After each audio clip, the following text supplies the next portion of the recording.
agnostics, long-haired weirdos, short-haired weirdos, vandals, hooligans. The government, hug the government, love the government, hug the government, love the government, hug the government. Welcome to The Politics Guys, a place for bipartisan, rational, and civil debate on American politics and policy. I'm Michael Baranowski, a professor of political science at Northern Kentucky University. I'm joined today by my conservative counterpart, Cleveland area attorney and defender of freedom, Jay Carson. Hey, good morning, Mike. Hey, Jay, how you doing this morning? I'm as lost as a Secret Service text message, Mike. Oh, very good. So I'm still recovering from the week here, but I'm here for you. There you go. I like that. You know, before we get started, I wanted to mention something to you and to listeners. Listeners, you might have heard the last few weeks, the last few times he's been on, Trey has been claiming multiple times now that he and Ken are the number one hosting team on the Politics Guys. And I got to say, Jay, I've got a theory about this I wanted to run by you. So my theory is that Trey was so deeply wounded by my claim a few weeks back that he is a living Constitution guy, which I stand behind, and he's just so hurt by that he's just lashing out, essentially. And I just want to say, Trey, I know you're listening. I get it. I feel your pain. It's difficult to come to terms with your living constitutionalism, but, you know, just try to You'll figure it out. That's all. I just wanted to say that, put that out there, you know. So anyway, but before we do really get going, I just wanted to mention quickly that from today on, we are changing things up just a little bit, or I guess really more going back to our old format of having a full episode for everyone and then a midweek show exclusively for our supporters or, you know, anyone who would be a supporter but isn't financially able to be that right now. And the reason why we're not doing just a change for change's sake thing, we've actually stayed with this format for a while now, nearly 8 months, I believe. And listeners, in that time, you've made it clear that, well, you like the old format better. And while that's not true of everyone, and some people might be disappointed, the vast majority of folks said, hey, bring back that old format, which is what we're going to do. The one tweak we're going to be making, and we hope you'll appreciate it, is that in our midweek supporter episodes, we're going to try to do something a little bit differently, kind of pull back and look at politics and policy in a way that I guess you could say that the demands of the news cycle make difficult at times, especially on a regular this show. And so we think that'll actually add something that you said would appreciate. For instance, on this week's midweek episode, Jay and I are going to be talking about our origin stories. Like they're not just for superheroes, but actually political pundit types, our political influences and our kind of big picture views on human nature, government, democracy, capitalism, that kind of stuff. The sort of things I think we kind of get into a little bit, we hint at, but we never really kind of deal with in sort of a very forthright sort of way. So I'm really looking forward to this, you know, but anyway. That's all for the midweek show. On our regular show, we've got a bunch of stuff, all kinds of legislation, the Inflation Reduction Act of 2022, which might be a thing. We'll see. Ask Kristen Sinema. The creating helpful incentives to produce, the CHIPS Act? I don't know the acronym, Yes, but anyway. Yes. I would have voted against it just on that. There you go. Yeah. The Respect for Marriage Act, all kinds of acts, basically. We'll talk maybe about monkeypox and Donald Trump's quote unquote policy speech. All that is coming up for you, and we will get to that in just 1 second. All right, Jay, one thing I didn't mention, just a quick update. You know, the last time we were on the show, we talked about Brittany Griner's detention in Russia, or what seems like unlawful detention, kind of kangaroo court sort of thing. And one of the things we talked about, as we suggested, is that, well, maybe the State Department sort of dropped the ball on their do not travel warning. Not that they didn't get it out in plenty of time, but maybe that it wasn't, that the communication was. Yeah, exactly. Yeah. But it turns out that in her trial this week, Griner's actually said that, no, she actually did get the message and understood that this was a do not travel advisory, but that she decided to go to Russia anyway because she didn't want to disappoint her team in the playoffs. And I felt that was important to bring up. Now, I could expect some people might say, well, my God, well, that's bad on her. I mean, what kind of a reason is that? But I got to say, my initial reaction was, no, I totally get that. If you've ever been part of kind of a close, tight-knit sort of group that's trying to, I mean, that can be a real factor. And, I know there are people who say, oh, it's just sports ball or whatever that kind, but no, I mean, I could totally understand that. And while I don't know, I would have made the same decision. That doesn't seem like. Well, even if you would have made the same decision, would you also have not made the decision of, look, I really should be extra careful about anything that I'm packing, and not packing, and all that. Yeah, and I can, and I'll say there's embedded in that the assumption that she actually was carrying something that she wasn't supposed to. Right. Again, she's admitted to that, but she's admitted to that in a Russian court. So I don't necessarily. We don't really know what the facts are. I'm completely believe that the Russians could make stuff up and plan stuff, and sort of you're told that you're better to confess. So I'm not saying that she actually did that, but I'm just saying, regardless, that's one of those things that there was a piece I read, and I forget where, but about someone who had worked in Russia in the early 90s and this was, the glasnost perestroika, sort of, kinder, gentler Soviet Union. Boris Yeltsin's Russia, the fun alcoholic sort of fumbling. Exactly, but still just about how in doing this, and this person did theater stuff in Russia, sort of the fear of God was put in him about making sure that you did not do anything that would in any way violate Russian law. And again, I'm not saying that she necessarily did that. We just don't know. But to me, that's also, it's just something to consider. Yeah, no, I think that's a fair point. And of course, we've gotten more information this week about, Secretary of State Blinken talking to his Russian counterpart, Sergei Lavrov. And it seems like certainly that deal that a lot of people talked about, the merchant of death for the two U.S. folks might actually go forward, though I don't think anyone really expects that to happen before Griner is found guilty, which he will be. And I assume given the maximum sentence, which again, I assume she will be given Russian, I guess we'll call it justice for lack of a better word. Right. So, but anyway, I just wanted to mention that before we got on to our, the first thing the main first thing we wanted to talk about this week. I think everyone knows by now that the most important person, or I guess you could say the biggest bottleneck, depending on how you look at it, to Democratic legislation in the Senate for the last, year and a half, whatever, of Biden's presidency has been Joe Manchin. You might call him a Republicrat almost. I don't know. But this week, big deal, right? Because Manchin announced that he'd reached agreement with his Democratic Senate colleagues on major climate legislation. This would be the biggest climate legislation ever passed by Congress. And this was just a few weeks after he said, no, it's just not going to happen. And while this certainly falls way, way, way short of the Biden administration's initial push for $1.8 trillion in that Build Back Better plan, it's certainly not small change. I mean, according to the CBO, the bill would spend a total of $433 billion, with $369 billion of that going toward energy security and climate change, and then $64 billion for an Affordable Care Act extension. Now, the CBO summary of the bill indicates that it will lower energy costs, increase clean energy production, and reduce carbon emissions by around 40% by 2030, as well as resulting in lower Affordable Care Act premiums for a whole bunch of Americans. And the bill is called, of course, the Inflation Reduction and higher Act. Taxes for other Americans. We will get to that. Yeah, absolutely.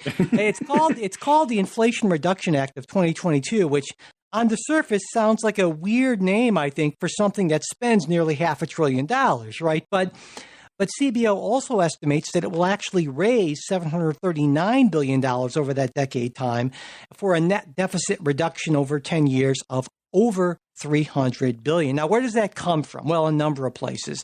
Jay, this is where we're getting into that part. The three largest components, a 15% corporate minimum tax, which would raise an estimated $313 billion, allowing Medicare to negotiate prices for certain drugs, which will bring in around $288 billion, increased IRS enforcement, You know how much I love this one, right? Those are two of the three things you've been arguing for forever. You know, it's like someone's listening, but this should be a big weekend for you. I was pretty thrilled. And that IRS enforcement is expected to bring in an increased additional $124 billion. Again, that's over the decade. And finally, there's a provision that would close what's called the carried interest tax loophole, which would basically require money managers to pay the same tax rate as non-money managers do. And currently that's capped at 23.8%, whereas the top marginal tax rate for individuals is 37%.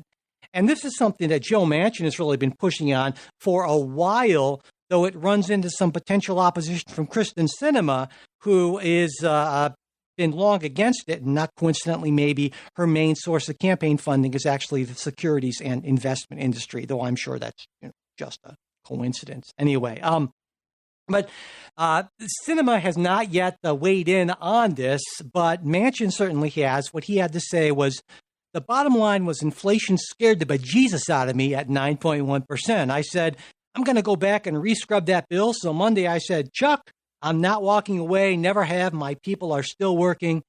If you want to see if we can basically scrub everything and make sure it's not inflationary. So that's at least the ostensible reason Manchin gave, was they scrubbed out the inflationary stuff, and they allowed him to name it, I guess. But it's more than just that.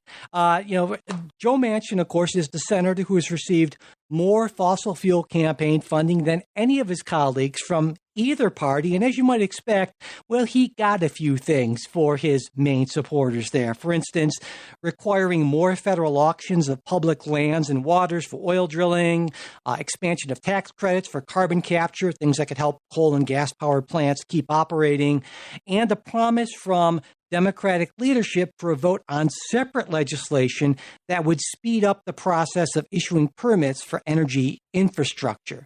And there's also a federal trust fund to support coal miners with black lung disease, and new incentives for companies to build wind and solar farms in areas, specifically in areas where coal mines or coal plants have recently closed. So, Jay, there were a lot of folks who thought that this deal would never happen. Even, like I said, a couple weeks ago, it seemed like Joe Manchin was one of them. We're still not sure it's going to happen, but it's looking much more like it might. What do you think about it, just in general?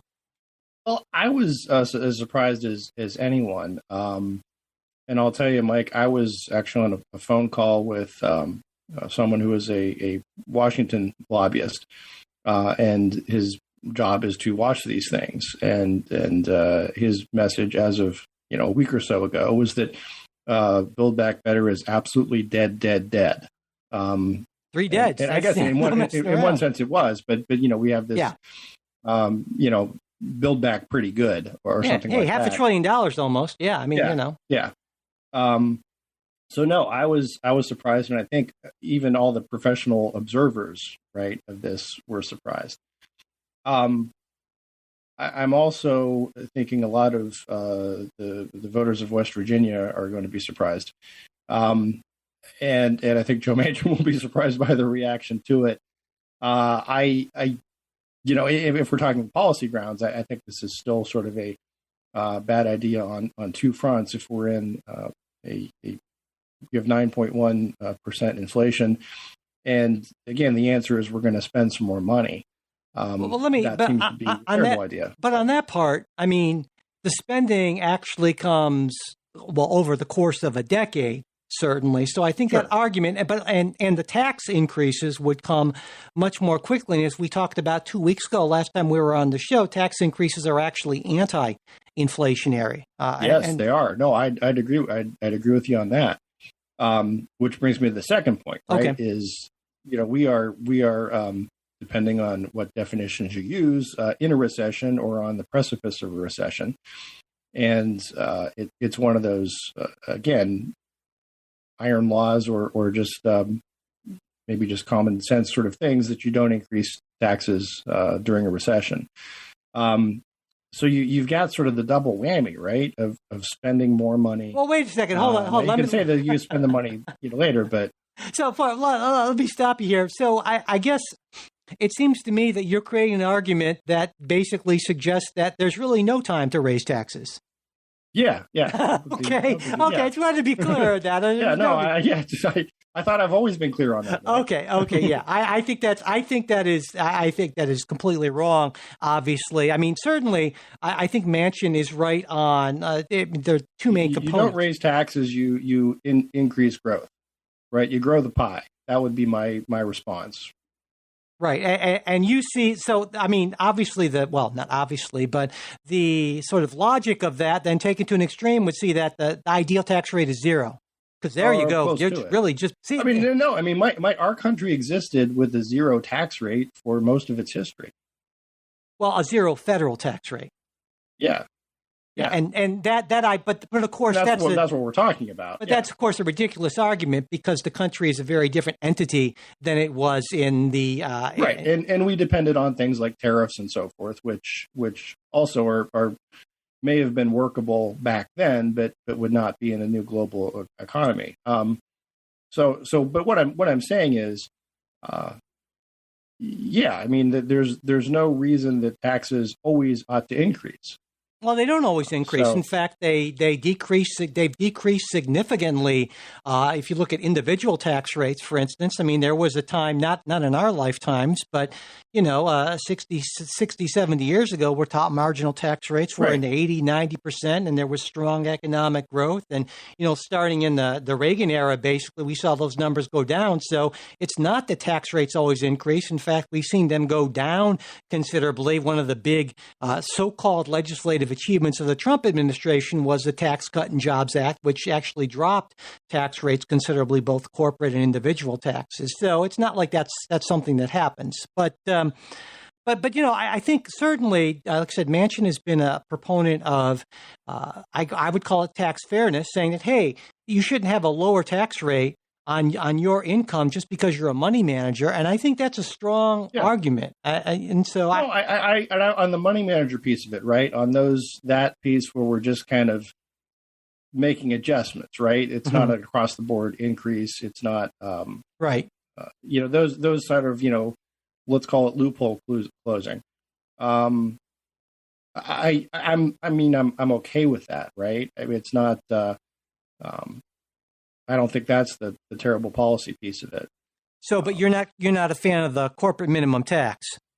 No, not at all. So basically, to me, that's the bigger problem, and that's sort of my fear is it undoes what was really the best part of the Trump tax decreases or tax cuts, which encouraged companies to either stay here or come back from someplace where they had gone offshore to avoid those corporate taxes. You don't think? I mean, what do you think about the argument that I believe in that, and I think it's Warren Buffett and some others suggested is that the idea that these huge corporations and incredibly profitable pay oftentimes almost next to nothing in terms of percentage, at least in terms of taxes, and individuals pay far more. The idea that I would pay more in taxes than, say, Apple or something, that seems fundamentally unfair. And I think that's a strong argument. Let's be clear. I mean, in terms of percentage. Yeah, that's what I'm talking about. Yeah. Maybe, yeah. You don't pay more than Apple in terms of gross. Well, I don't know. Apple, they have some pretty good tax attorneys. The podcasting game here and all that, but yes and no. But keep in mind, part of those taxes that we say are paid by Apple are still paid by Apple shareholders, like you and me, right? And you could say, well, I'm not an Apple shareholder. Well, no, you probably are. Sure, if you invest in an index fund kind of thing, yeah. Exactly, yeah. Somewhere in your 401k or index fund or whatever funds you're in or retirement plan, there has to be Apple stock. So part of that,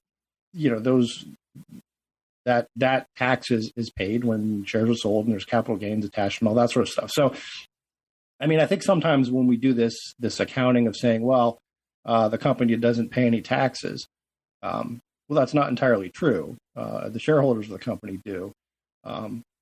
and in many cases, that's the big complaint is that there's double taxation, right? The company's taxed once on its profits, and its shareholders are taxed as well. So on either dividends or capital gains when they sell stock. So I'm just talking about that was probably a useless digression, but I'm just talking about how we measure these things. Yeah, right? no, absolutely. So I think it's what I'm saying is important that these companies do pay a lot of taxes. The other piece of this in terms of tax policy is the federal government has determined, and they're exactly right, that most people, most average, going to work every day, folks like you and me, aren't overly incentivized by changes to the tax code. Now you can maybe say things like, there was the in the pre-Trump tax code, the local state and local investment write-off. There was the mortgage write-off, and those have been capped. And you could say, well, look, those were encouragements for home ownership and for people to. So yeah, there's the child's tax credit, that sort of thing. But it's not the same as corporate taxes, where companies hire professionals to really figure out the best way to act, right? According to get the most out of those tax incentives.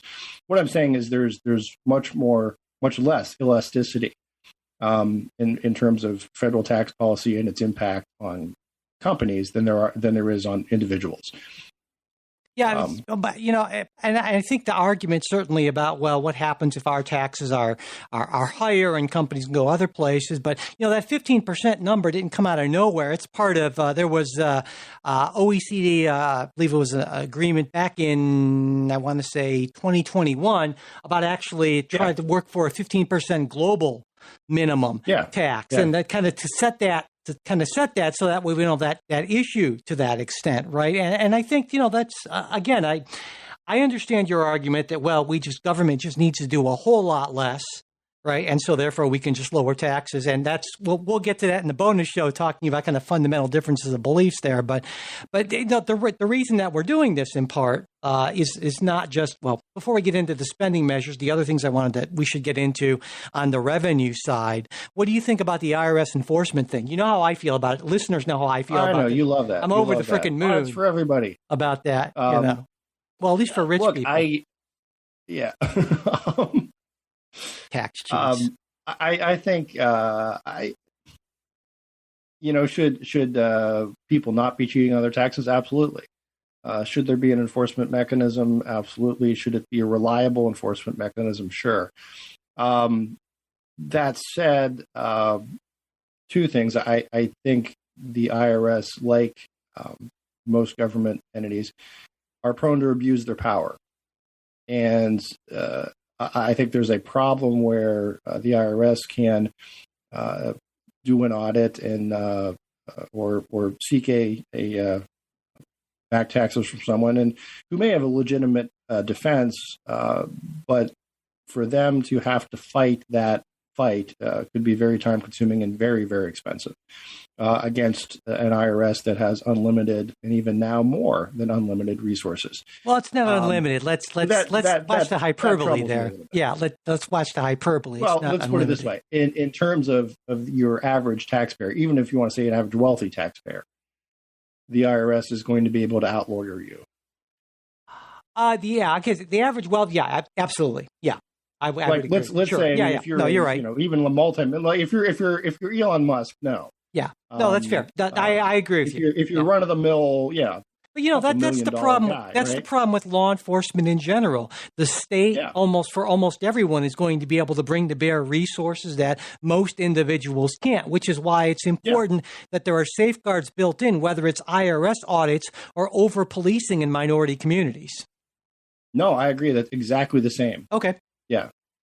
No, I'm 100% with you. Okay. So, I mean, if you can have those safeguards, but I'm not sure what those safeguards are. No, and that's a fair point. Yeah, I would agree with that. And IRS comes, hey, we owe you. It looks like you owe us, in tax and penalties. You owe us $1 million. Or we'll let you settle it for $250. You can spend more than that. In court and look, these are. you and I were talking before the show. These are sort of the metrics that I do every day, right? Sure. You talk to your client and say, look, you want to fight this thing? Here's how much it's going to cost you. Or you can settle it, you can fight this and have an uncertain result. And it'll take a lot of time. So I guess what I'm wondering is that's I'm just saying that's a concern. I'm not saying this is reason why it shouldn't be funded. I'm just saying we should always be sensitive when we want to increase the power or scope or reach of a government entity. Sure, absolutely. You're not saying. I just wanted to be clear. You're not suggesting that the IRS, is enforcement division, is fundamentally corrupt. No. Any more than I would suggest that the police are fundamentally corrupt, just that when you give greater power and resources, it leads to a greater possibility of abuse. That's all. Yeah, and there's always an incentive, right, sure, for any prosecutor, for any IRS agent that, sure. Look, you want to be the guy who busts busts the big case. Yeah. So that's what I'm saying. What about the Medicare aspect of it? There's been for a lot of folks allowing, and some actually a bipartisan in some instances, allowing Medicare to negotiate prices has been a big deal for them. Now, this doesn't cover all drugs; it's a subset. But this is something that a lot of folks, myself included, have been pushing for a long time, and we're glad to see it. What do you think? So I would first say, my God, it's even worse. It strikes me as it's sort of like Johnny Fontaine negotiating with Vito Corleone. In terms of the way this legislation works, is you can sort of take the government price that they negotiate, or the government can subject you to significant taxes. To me, that's not free and fair negotiation. That's not saying, hey, government, we're going to give you a lower price because you're buying in volume. It's a matter of the government essentially will have the power to command. No, I don't think that's correct. I don't think that's correct at all. I don't think government's allowed to set the price. There are stipulations in there. Now, I don't have the legislation in front of me, and so I won't comment on that specifically, but I believe you're wrong on the facts there, actually. Okay. And so that's one of those things that I will make a note. We will both make a note to check that. Yep. And read through. But no, my understanding is that if you do not agree to the government price, you can get hit with some pretty significant taxes, penalties, and so forth. So that's my issue with that. What about on the and we will check into that. If it's a freely negotiated trade, sure. Yeah, but so then you are not in principle against Medicare using its purchasing power to negotiate a better price on sort of a take it or leave it sort of thing. You just don't want government to be able to set prices. Yeah. Okay. Yeah. Okay. Well, we will get back, and next time we talk, we'll give listeners an update on that. And I made a note, but when government sets prices. Sure. Yeah. I'm not saying what results. I know. No, I know you know this, and I'm sure most of our listeners know this. But the problem with any kind of price caps is what it does is it creates scarcity. It certainly can. Yeah, absolutely. Yeah. So that's the issue is people who make these products say, look, we're just not making money doing this anymore. We'll just stop making drug X, Y, or Z. Well, that assumes that, that can happen. But also it can happen that government can, and it has happened, where government sets prices that are low enough to make companies grumpy about it, but not so low that they still can't make a profit. So it depends on how the price setting sort of regime is set up, basically. It can be like on a cost plus sort of basis, or it can just be on, we are kind of dictating this price. And so I would agree with you. In theory, that can happen, but that only happens with really stupid governments. And I don't know that would be the case. Thank goodness we don't have one of those. Well, anyway, so let's talk about, though, the other side of it, right? The side that a lot of folks on the left, including myself, are really happy about. that this is, in fact, the largest, I would call You're it. not happy enough about the tax increases? Well, I mean, I'm happy about the fact that this is going to do more for climate than we've ever done in any one legislative. All these tax incentives for investing, both on the individual and on the business side. Hundreds of billions in this, and I think this is a huge deal. As do most folks in the environmental movement. We would have liked to have seen more, sure, but given what we have to work with, I think this is really, really good. I think using the tax code to incentivize certain behaviors, we've done that forever. And if we can use the tax code to incentivize both individuals to buy more energy efficient things, and the way these provisions have been designed to make it so that it specifically or particularly helps out lower income folks. So it's not like you can buy a top of the line Tesla and get these big tax credits. They've been kind of zeroed out after a certain point.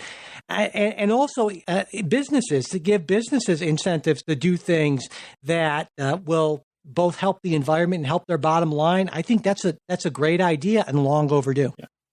Well, one, I agree with you that those incentives work for businesses. Like I just said, that's something they look to. If you're asking where I would be critical is, I am always of the position that the market does a better job of picking winners and losers than the government does. Right? And this is, there's also naive Jay. There's also let's think about. No, I'm laughing because you have this idea in your head apparently of a free market. We have a situation here where for decades the oil and gas, the fossil fuel industry has been subsidized out the wazoo. No. And look, I've been on record, to the extent that you're on record. Sure, it's not like we have votes and Sure, yeah. No, I've said time and again, I don't like. There's these kind of government interventions, government subsidies, because they distort markets. So if you want to say, look, we're going to cut back on subsidies that we've given, I think that's one thing. It's something else to say we're going to give more subsidies to somebody else. Yeah, but the logic something we're going to talk about later is the CHIPS Act, and I'm sort of in the same camp there.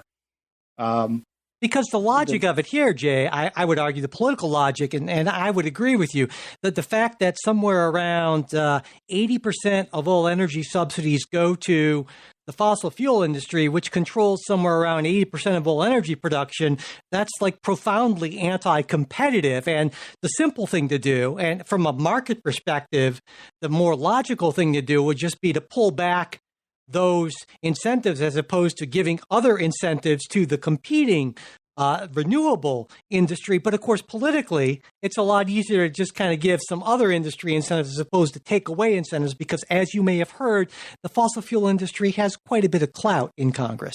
Yeah. Oh, yeah, very much so. So, and look, there's also fossil fuel companies that are in some ways double dipping here, right? Sure. Yeah, because they're moving into renewables. You get the best of both worlds. Yeah, absolutely. And those bigger companies are the ones that have the Exxon can say, hey, yeah, we're going to do a whole lot of renewable stuff, and we'll qualify for whatever tax break, subsidies, so forth.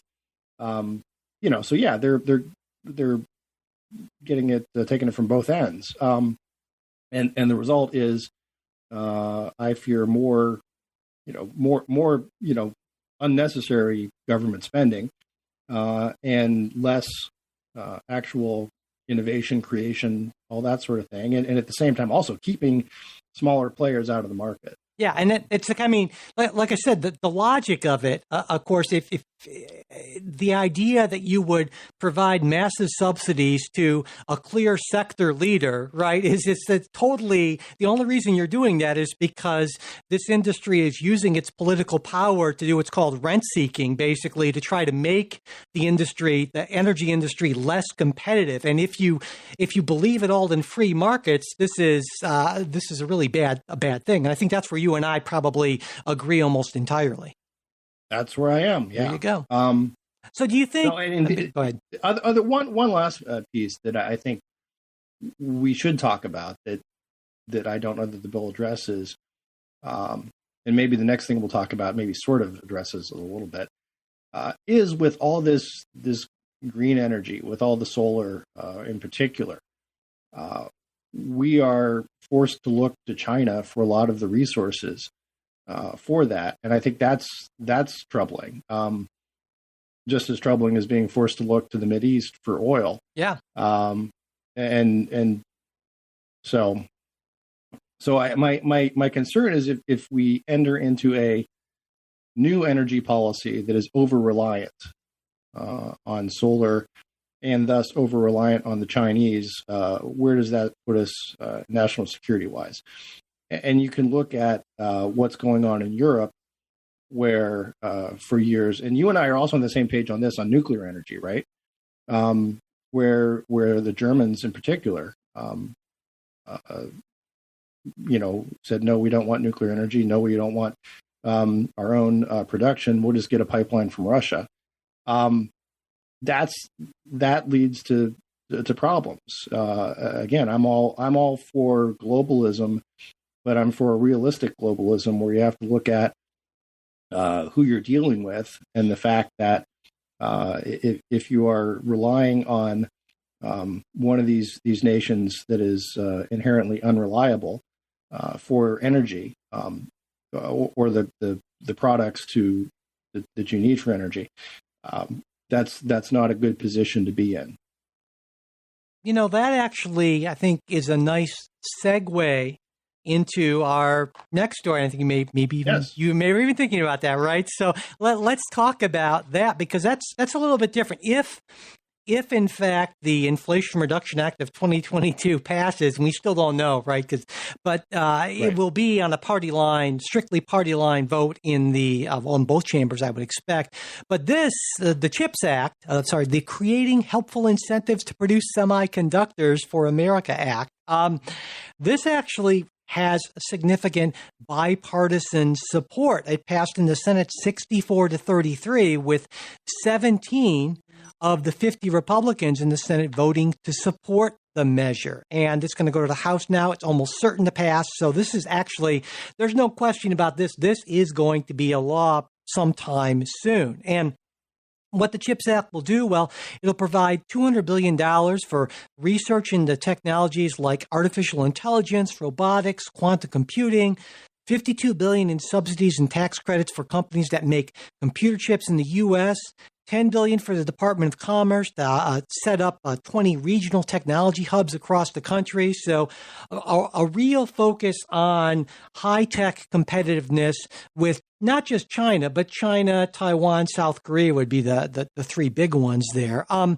so, Jay, I was wondering when I read this, would you have been right there with Rob Portman, our retiring senator from Ohio, and Mitch McConnell in voting for this, or would you have joined the majority of the Republican Senate conference that actually opposed this legislation? So I'll tell you, I would have been for this in its original incarnation. Okay. And part of that is the same reason Portman's for it. This is a huge boon for Ohio. For those who aren't Ohioans, the state recently attracted an Intel facility that's going to be built outside of Columbus. It's going to be huge. It is likely to become the largest employer in the state in a short period of time. So there was a huge, I keep saying huge, I'm like Trump, Ohio delegation, right, that was lobbying for this.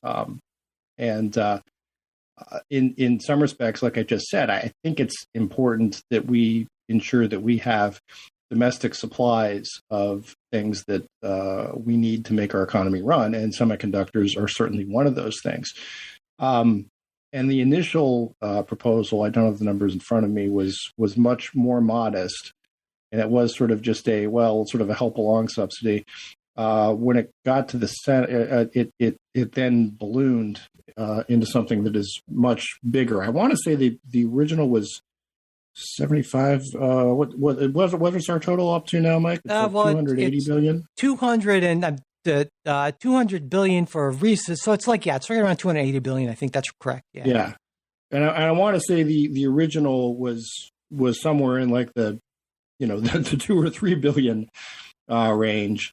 And it seemed to me that, look, while I'm not crazy about government subsidies, as we just discussed, if you want to say, is it necessary sometimes to make sure we have domestic supply of things? Yeah, okay.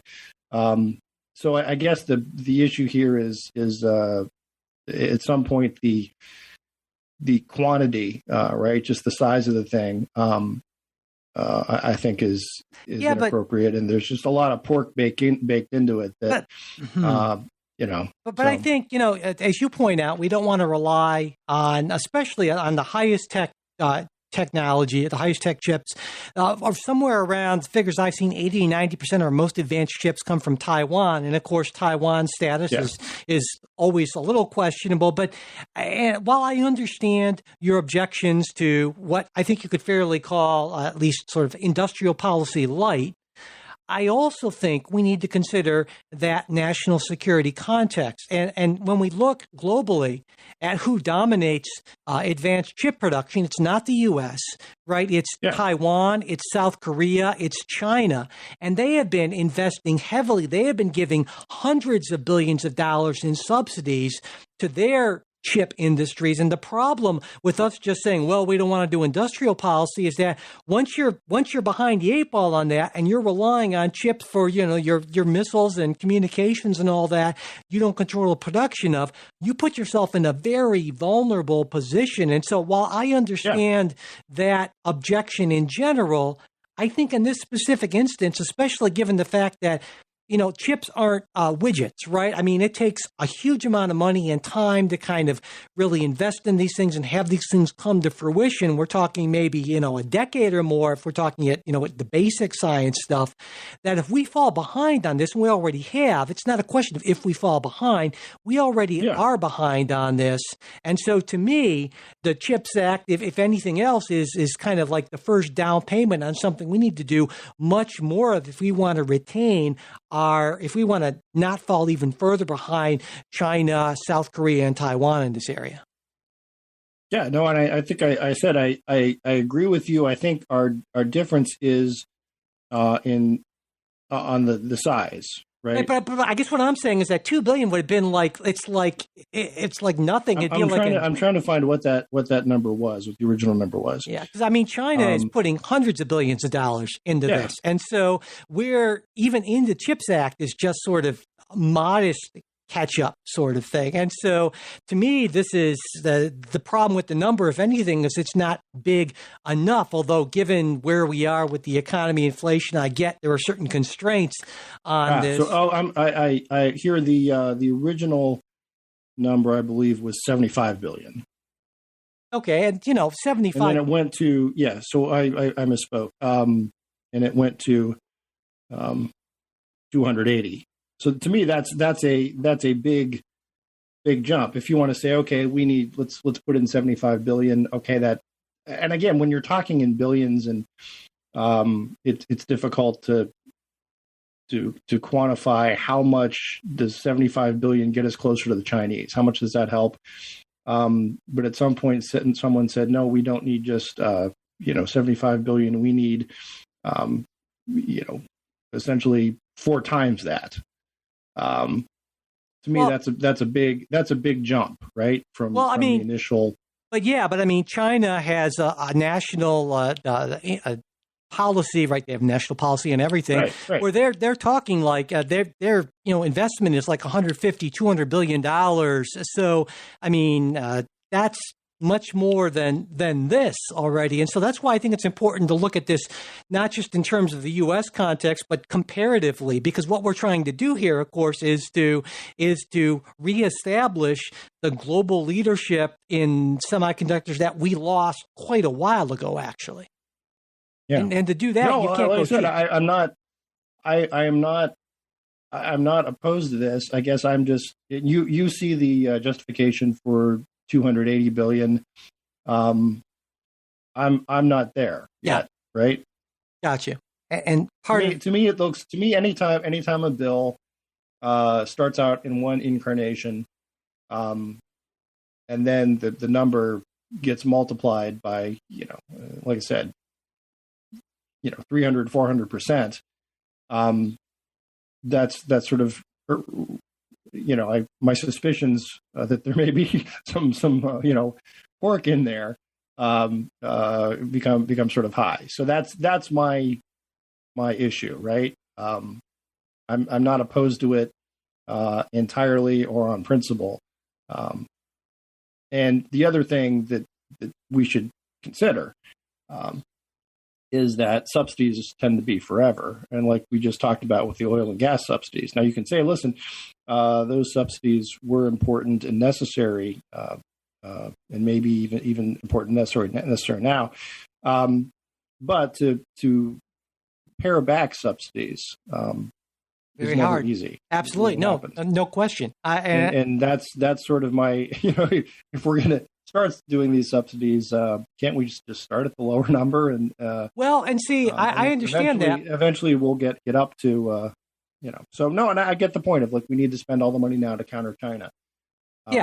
I mean, that would be my argument. It's like saying, well, we don't have a really good quarterback on our team, but let's not spend for a first round person. Let's not spend $100 million on the quarterback. Let's get like this guy. This guy is like worth $10 million, and you still just have a quarterback that's not competitive, right? So, I mean, I think that's how I'm looking at it. Is this kind of thing where there's no prize for second place in this, right? If you're dependent on foreign chips, you're dependent on foreign chips, and so that's why I think it's important to kind of go big or go home on this one. And so we went, but anyway, more jobs for Ohio. So there you go. Like I said, I'm happy about that. So absolutely. So there's actually even more legislative this week, Jay. I can't recall the last time we talked more about legislation. I kind of like it. One other thing that passed this week, at least in the House, and with bipartisan support, was something called the Respect for Marriage Act, in which 47 Republicans joined every House Democrat in supporting.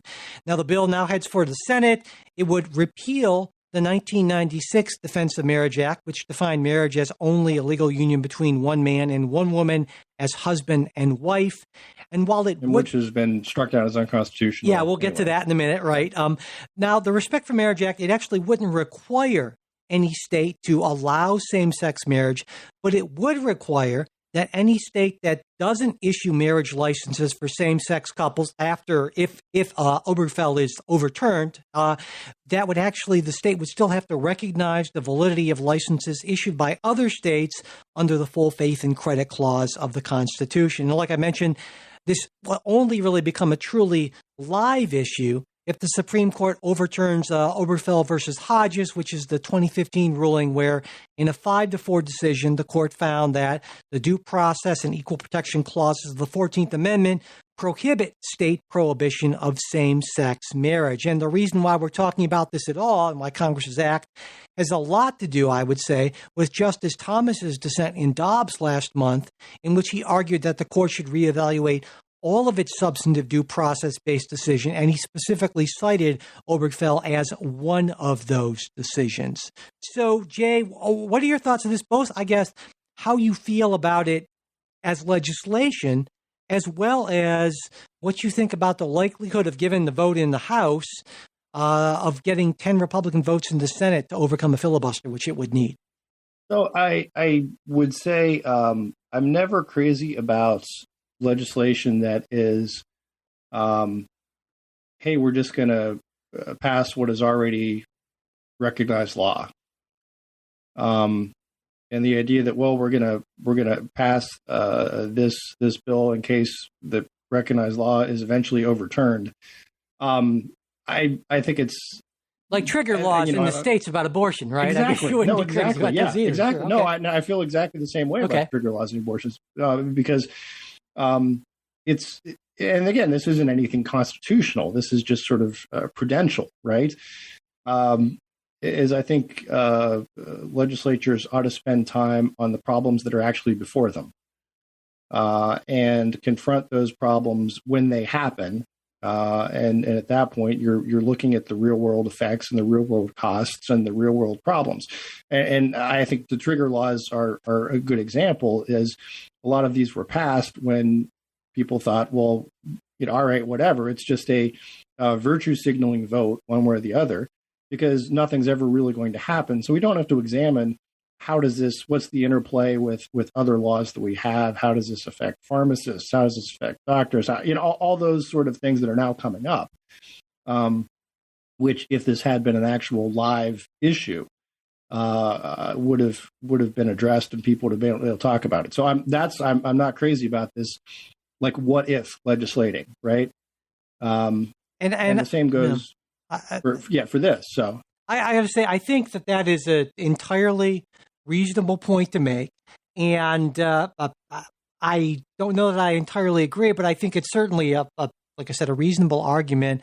I think where it gets a little bit unreasonable is, as a number of Senate Republicans have sort of characterized it. For instance, John Cornyn said, this Supreme Court has held that the Constitution protects same-sex marriage. He's right about that, of course. I cited Obergefell. But then he goes on to say, it's under no threat of being reversed or overruled, which, of course, that to me is when you kind of take it into that further step where that's just simply not the case. Because as I mentioned, this was a 5-4 decision, and it seems to me entirely plausible that a court that's replaced Ginsburg and Kennedy with Kavanaugh and Barrett would rule differently. And in fact, I feel fairly certain if this issue came before the court today, the court would absolutely rule differently and be happy to overturn this decision and say, well, there's nothing in the Constitution that guarantees a right to same-sex marriage, and therefore this is a public policy issue the state should deal with. That's what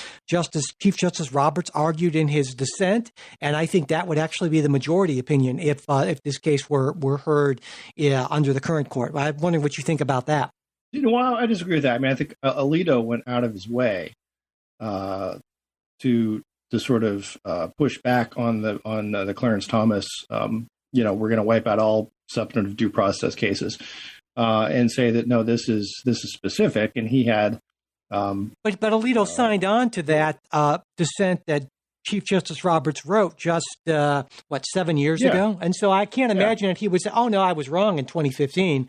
No, he can say. I think he can say I was still right in 2015, but. There's a difference when we look at the issue of res judicata, or I'm sorry, the issue of the precedential weight. Oh, I'm sorry. The idea that this court would give a damn about the presidential weight of a precedent from 2015 that the majority of them, or that 4 of them disagreed with at the time, the ruling, and the majority disagree with now. I find that absolutely ludicrous. I would say, listen, if you look at the test for overturning precedent. There's a much stronger case to be made for overturning Roe than for overturning Obergefell. Well, I right? think in terms of reliance interest, in terms of workability, and so you can say what I'm saying is you can have a decision that you can say, look, that was wrong, but given where we are, we don't feel that the step of overturning a settled precedent is necessary because the decision is workable. People have relied on it. It's doesn't look as so. I disagree with you that Obergefell would be in danger of being overturned. No danger. And I guess my again response would be, well, if it is, then we'll deal with it then. I think there's the full faith and credit argument is actually something I've always actually liked, right? The court's held for a long time that doesn't apply to significant policy issues, and this would be, I think, one of those things. If there's not kind of legislation, so I mean, it's not like and that's kind of like what DOMA did in the first place. Yeah, so. yeah. So, well, well, what do you? Let me put it this way: what state do you think is on the verge of passing legislation repealing same-sex marriage or creating a prohibition on same-sex marriage? That's a great question. I don't know. I can't say for sure, but it would not be weird to me at all or surprising to me at all if Alabama, Mississippi, some kook is going to offer a bill somewhere, right? I mean, I guarantee you that, right? There will be a bill offered, but you don't think it would pass? What are the actual? Yeah. Well, I wonder about that. I am a little more. I'm a little more. It's easier for me to believe. Sorry, that there are plenty of states or a number of states in the Deep South in which that would be very politically popular and would actually there would be no problem in that passing. I don't think, and you disagree with me on that. But I think we'll see. I expect this to happen in the next couple of years. My prediction will be that this will happen within the next few years, and case will come up to the Supreme Court, and within the next 2 or 3 years, say I fully expect Obergefell to be overturned. All right, I will take that bet. Okay, I disagree. I don't see Obergefell having the same sort of legs as the pro-life movement does. Well, we'll see. Right. I think it's a much there's and this is something that pundits have pointed out with when there was the thing of what about Loving? What about these other? What about Griswold? What about all that? There's never been a mass demonstrations, marches against contraception. Or against interracial marriage. But there's plenty of opposition to same-sex marriage in certain parts of the country still. Yeah, is it organized? Is it a movement? Is it something that people are really going to get behind? It's one thing to say, we believe abortion is murder. We believe we need to save the lives of innocent children as an organizing principle. To get people to spend money, to get people to show up, to get people to vote. It's quite another to say, listen, we want to pass legislation to remove state recognition of same-sex marriages for people who are living together and having sex together anyway. But we won't have them, they can't have an official state marriage license. That's just, I think that just doesn't motivate. I mean, there may be people who say, yeah, look, I'm against it. I'm opposed to it. I see your point, and I think you're right.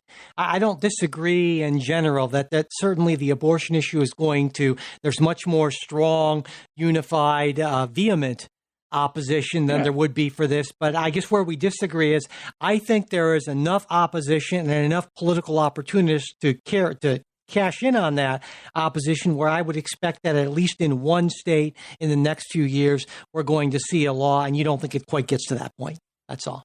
No. All right. No, I wouldn't surprise me to see bills introduced. Certainly, yeah. But I don't think they go anywhere, and I don't see any. Oh my gosh, could you imagine all the grief that look at what Florida's gone through. The grief that you'd get, and everybody, all the other states would be boycotting you, and it would be a whole big. That's a good point. Nobody wants that. Nobody wants that headache. Well, I hope you're right about that, and we shall see. So, with any luck, you will be right, and we'll come back in 2 or 3 years, and you'll say, Mike, whatever happened to that? And I'll say, and then even assuming you get to the court, and you're going to make that that pitch. Assuming Clarence Thomas is still on the court, that you'll get Alito, Roberts, all these others. I'm much more confident of that. I don't know that you do, even at that point. Maybe we'll find out in a few years, but again, I hope we don't. So, I want to move on to something a little bit different, Jay. We've been doing this show for more than 7 years, and I don't think there are too many political topics we haven't even mentioned, but I am positive that this is the first time that we'll be discussing monkeypox on the podcast. So this is the first, which isn't surprising, right? It's been around for a long time, but it's been very rare until recently. It's only a week ago the World Health Organization designated monkeypox a global health emergency, announcing that it now constitutes what they call a public health emergency of international concern, which is its highest alert level. And according to the latest CDC statistics, there are over 20,000 total worldwide confirmed cases of monkeypox. And in the U.S., there are actually over 5,000 cases as of today. I'm sure if listeners are hearing this a few days later, it's going to be more because it's spreading quickly. And the U.S. has the highest count of any country in the world. Now, monkeypox is rarely deadly, though there have been some fatalities, but it can cause significant illness. And while the vast majority of cases have so far been transmissions between men having sex with other men, it can and has been spread through means other than male-to-male sexual contact. And unlike COVID, there's an effective vaccine, and there's good reason to believe that if we had had an appropriate, timely, coordinated global response, well, the current outbreak could have been stopped. But now it's looking a little bit less like that, because I would argue, and a lot of folks would argue, that the response has in some ways kind of mirrored what we saw to a lesser degree with COVID, where government agencies were slow off the mark, a lack of availability of quick testing, delays in testing and contact tracing and all that. Now, currently, HHS has not declared this an emergency, but Secretary Becerra has said that we will weigh any decision based on the response. So right now, the Biden administration has sort of privately estimated to Congress that it might need as much as $7 billion to mount that adequate response. And this, of course, is at a time when Congress has still even failed to act on the administration's request for COVID, which $22.5 billion and that BA5 outbreak. But Jay, what's your take in general on sort of the whole monkeypox thing and the response? There were some people who suggested that, well, the response has been slower than it could have been because this has been, at least to some people, stigmatized as something that only happens to gay men who are sexually active, and that's a group that, at least in some sectors, is still unfortunately stigmatized. What do you make of all this? I think it's a lot of nonsense, and I think it's a lot of public health agencies have sort of asserted themselves into the forefront of our lives. They do not want to go away. As you mentioned, there's something 5,000 infections in the United States. Compare that with a million people who've died of COVID, and how many infections? I mean, hundreds of millions. So when does the number of infections become not trivial, especially when you're talking about something where, I mean, when I pull up the stats just a few days ago, and these numbers are likely to be low because these are just confirmed cases. Sure. It was around 4,000. So, I mean, that's how, right. Okay. That's the logic of these things, is that if you get on them early and due to things like testing and quick turnaround time and contact tracing and that sort of thing and vaccinations, you can prevent tens or hundreds of thousands of severe illnesses, in this case at least. And so it sure seems to me like the government's dropped the ball on this again to a certain extent. Oh, I suppose. Again, if you look at the government as this is your ultimate guarantor of health, and I don't. Of public health. I mean, how else? How else? It's someone goes into a doctor, says, I don't know, I've got this weird rash and I'm not feeling good. And the doctor says, well, it could be monkeypox, and we'll find out in a week because that's how long it takes for the test, because we don't have sufficient access to that. I mean, that sounds like a government failure to me. But in the meantime, avoid having sex with other men or anybody else. Avoid close contact with people. Sure, and that's a reasonable precaution to make. Absolutely. That don't cost nothing, right? Nope, that's true. Hey, listen, it looks like this could be monkeypox. Here's what you need to do. I think this is and look, no one is saying, first of all, monkeypox is far less infectious than any version of COVID, right? The big thing with COVID was it is so infectious. It spreads so easily and so quickly. That's not the case with monkeypox. So it's very unlikely that this would ever become that sort of quick spreading a virus. It just doesn't operate that way. So look, let's take all due precautions that we would, and if you suspect you may have monkeypox, avoid close contact with people, see your doctor.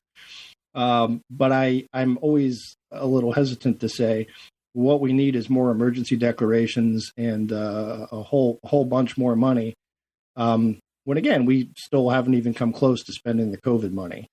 But you can't spend the COVID money on monkeypox, and I know that there are people in major U.S. cities who are lined up or would be lined up to get vaccines if they were readily available. And while there are certain you're saying it's just because the ramp up time. Yeah, exactly. You're not saying there's no legal prohibition from spending a lot of this COVID money that's floating around on monkeypox. It's just a matter of I think there may be. We can't get the things up and running quick enough, and I get that. But what I'm saying is, if you want to spend new money to get it up and running quick enough, or you can spend the old money. I'm saying spend the old money first. Yeah, I don't know that that's correct. Actually, that you can just take COVID money and spend it on something else because it's just another infectious disease. I don't think it works. Oh my gosh, no! I mean, we've got. You should see the ARPA spending that's going on here. I mean, it's ARPA dollars. It's extremely flexible. In what you can spend it on. And there are all sorts of organizations that are getting tons and tons of money for things that have nothing to do with COVID. We're still trying to figure out what to do with the rest of the money. And then scratching our heads is why inflation is at 9.1. But what I'm saying is I don't think we need to spend more money on this or declare more emergencies or have these public health agencies inject themselves further into people's daily lives, especially in this case where, look, unless you are in that certain segment of the population that is likely to get monkeypox, and you can say, well, this is a stigma. Well, yes and no. Well, let me just matter if you have a small slice of the population that's likely to get a moderately infectious disease, which is non-lethal. Mostly, yeah. But let me also say that it's while most of the spread has been right now through male-to-male sexual contact. I mean, the CDC makes it clear that you actually can get it from touching, from skin-to-skin contact that's not sexual, and also it can last for quite a while on surfaces that have been used by somebody with monkeypox. So the problem is as this becomes more, as it spreads more rapidly, then you have more of these instances of spread that's not through male-to-male sexual contact. And that's, again, how the logic of this works, which is why with these sort of public health issues, why it's so important to jump on them hard early. And yeah, does that mean there's going to be a little bit of pork and a little bit of wastage? Absolutely. But I think overall, the benefit is just enormous. And I feel like we really fumbled this again. Okay. All right. So I guess my issue is, okay, you fumbled it. What is it that we need to do now that you need an emergency declaration for, or you need more money for? Well, I mean, emergency declaration. Right? Isn't this? Yeah. I mean, isn't this? It's sort of like, what sort of public health operation are we running when anytime something comes up, well, now we've got to, I don't know. Well, I mean, it's not, obviously we don't declare emergencies for just any old thing, and it wouldn't just be like the U.S. acting in some weird kind of unilateral way because the WHO has declared it. But in the future, the concern is in the future we will. Well, I mean, the bar for emergencies gets progressively lower each time.